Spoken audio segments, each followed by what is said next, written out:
29 मई UP ही नहीं देश की सियासत के लिए ये तारीख बड़ी ही इंपॉर्टेंट है। ऐसा इसलिए क्योंकि किसानों के सबसे बड़े मसीहा, उत्तर प्रदेश के मुख्यमंत्री रह चुके और देश के प्रधानमंत्री रह चुके चौधरी चरण सिंह की ये पुण्यतिथि है। 1987 29 मई को चौधरी चरण सिंह का निधन हुआ।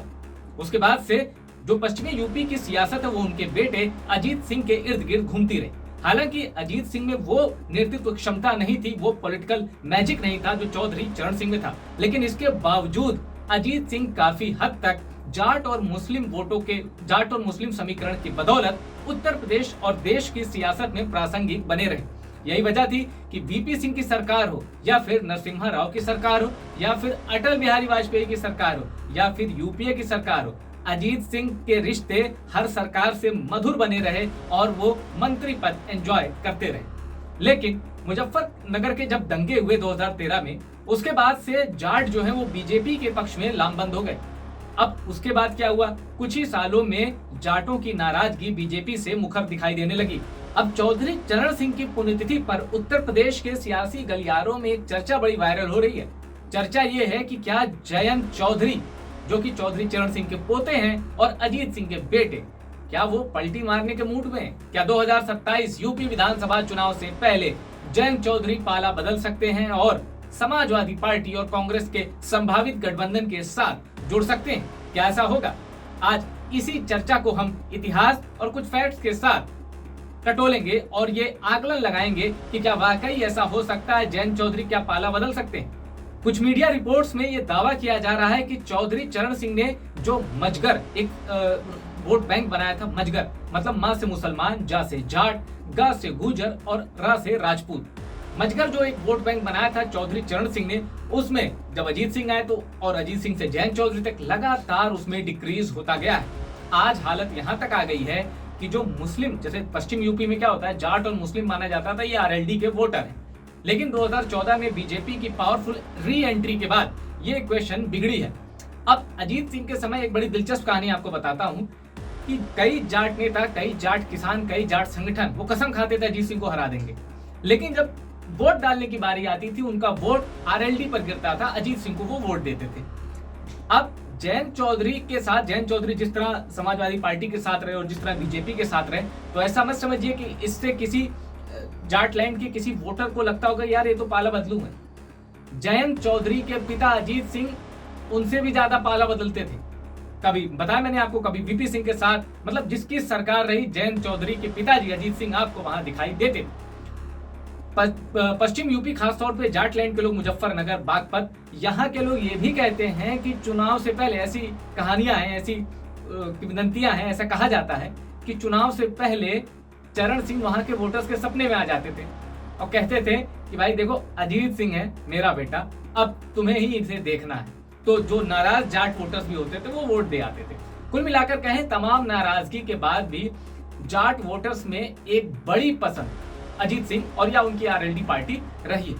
अब जयंत चौधरी 2022 से सांसद हैं, नरेंद्र मोदी की सरकार में मंत्री हैं और स्किल डेवलपमेंट जैसी मिनिस्ट्री उनको दी गई है।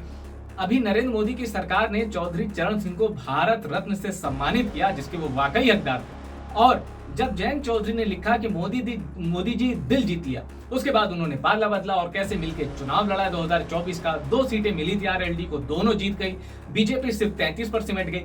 तो अब आरएलडी बीजेपी के लिए जरूरी है। पश्चिम यूपी में खासतौर पे 4 जून को जो नतीजे आए थे वो तो ये बता रहे हैं, लेकिन जयंत चौधरी की एक आदत है और ये आदत उनको अपने पिता अजीत सिंह से मिली है और वो आदत है सत्ता के साथ रहना।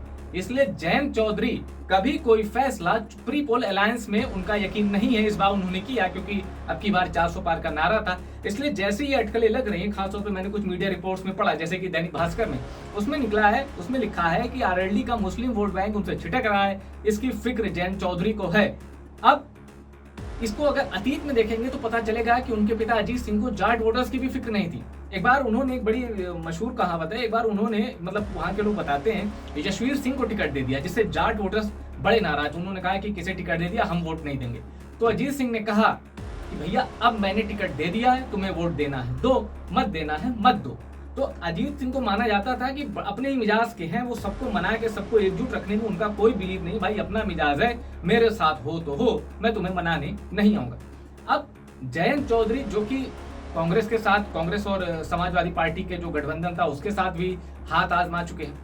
अब जयंत चौधरी जो कि अभी तो बीजेपी के साथ हैं, लेकिन बीजेपी के खिलाफ बड़े मुखर भी रहे हैं। और एक चुनाव में 2017 के विधानसभा चुनाव में जयंत चौधरी की पत्नी वोट मांग रही थी और कह रही थी कि मुझे तो कम से कम वोट दो, बहू को वोट दो। तो इन बातों का भी असर चुनाव में नहीं हुआ था और 2017 में उत्तर प्रदेश में बीजेपी ने रिकॉर्ड 300 प्लस सीटों के साथ सरकार बनाई थी। 2022 में भी बीजेपी ने सरकार बनाई, सीटें कम हुई लेकिन पूर्ण बहुमत फिर भी मिला। अब सवाल है कि क्या जयंत चौधरी पलटी मारेंगे? तो मैंने आपको बता दिया अजीत सिंह का अतीत, और उस अतीत को देखते हुए ऐसा लगता है कि Jayant Chaudhary pre poll alliance नहीं करेंगे। वो 2027 का विधानसभा चुनाव बीजेपी के साथ ही लड़ेंगे और अगर उस चुनाव में कुछ गड़बड़ होता है, बीजेपी हारती है या किसी और पार्टी की सरकार बनती है, तो जयंत चौधरी आप देखिएगा पाला बदल सकते हैं। ऐसा इसलिए क्योंकि डिप्टी सीएम का जो पद है ना, वो जयंत चौधरी के लिए ज्यादा प्रेफरेबल है, जयंत चौधरी को वो ज्यादा पसंद है बजाय केंद्र में मंत्री पद के। तो बड़ी दिलचस्प ये सियासत हो रही है, होने वाली है और यूपी की सियासत में कुछ भी हो सकता है और जयंत चौधरी और अजीत सिंह ने इसको हकीकत में करके भी दिखाया है। वो कई जिसकी सत्ता रही है, चाहे वो कोई भी पार्टी, उनके साथ गए हैं, जयंत चौधरी के पिता रहे हैं।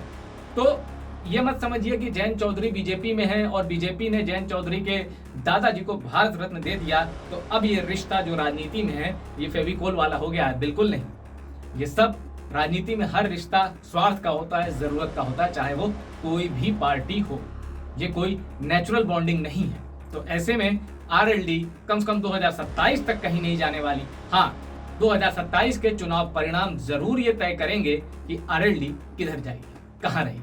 और बिहार का चुनाव भी इसमें बहुत महत्वपूर्ण लिटमस टेस्ट होने वाला है।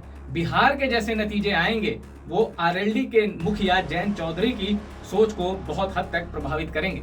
बिहार में अगर आरएलडी कांग्रेस वाले इंडिया ब्लॉक की जीत हो गई तो जयंत चौधरी जरूर सोच सकते हैं कि भाई 2027 में यूपी में कहीं परिवर्तन तो नहीं हो जाएगा, और फिर जयंत चौधरी अपने पत्ते खोलने लगेंगे धीरे धीरे और अंदर खाने उनकी बातचीत शुरू हो जाएगी। क्योंकि याद रखिए, जब वो समाजवादी पार्टी का गठबंधन साथ छोड़कर आए थे तब दोनों में तलखी दिखी थी, लेकिन जब फिर जुड़ जाएंगे तो वो तलखी पीछे छूट जाएगी। क्योंकि सवाल आगे का होता है, हमेशा राजनीति हमेशा आगे की जाती है, सामने क्या है वो देखा जाता है, अतीत के मुर्दे नहीं उखाड़े जाते। तो क्या आपको भी लगता है कि जयंत चौधरी 2027 के यूपी असेंबली चुनाव से पहले पाला बदल सकते हैं, या कहीं 2027 में नेतृत्व परिवर्तन हो गया, सत्ता परिवर्तन हो गया, तो क्या जयंत चौधरी जो कि केंद्र में मंत्री हैं, क्या वो वहां से हट जाएंगे और जो नई सरकार बनेगी उसे ज्वाइन कर लेंगे? आपको क्या लगता है? अपनी राय कमेंट करके बताइए।